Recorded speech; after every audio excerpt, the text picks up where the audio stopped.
Zarafat elə. Bu iş mənlikdir. Birinci Nizami dayının telefonu lazımdır.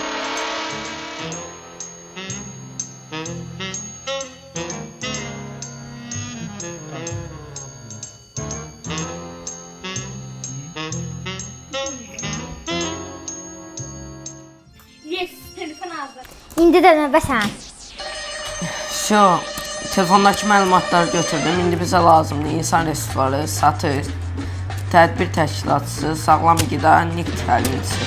Adlarını çəkdiklərimlə danışıb məlumat götürdüm. Sevdə Quliyeva, insan resursları kim? Biz Atəqli. Kamal Mahmudov, satış. Biz.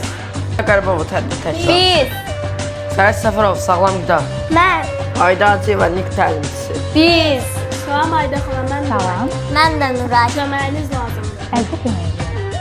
Salam Sevda xala, mən Zeynəb. Mən də Aytaq, köməyiniz lazımdır. Salam Kamal dayım, mən Aynur. Mən də Zəhra. Köməyiniz lazımdır. Salam Yanıqlı, mən Nərmin. Mən də Samir. Köməyiniz lazımdır. Salam Fərdənli, mən Xədicə, köməyiniz lazımdır. Bütün məlumatlar əlimizdə. Bir dənə qaldı.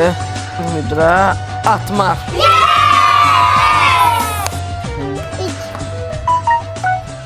Bravo Salih. Təqdimat əlaydı. Sabah kabinetə gəl, mükafatın məndədir.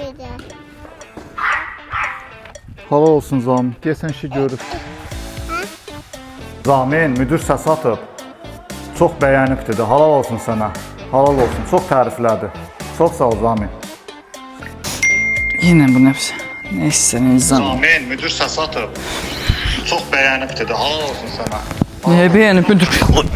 Çox sağ ol Zamin. Sən nəyə gülsən? Yıxılana güllər. Müdür mənim nəyim bəyənib. Nə qarıb? Nizami dayı gəlir.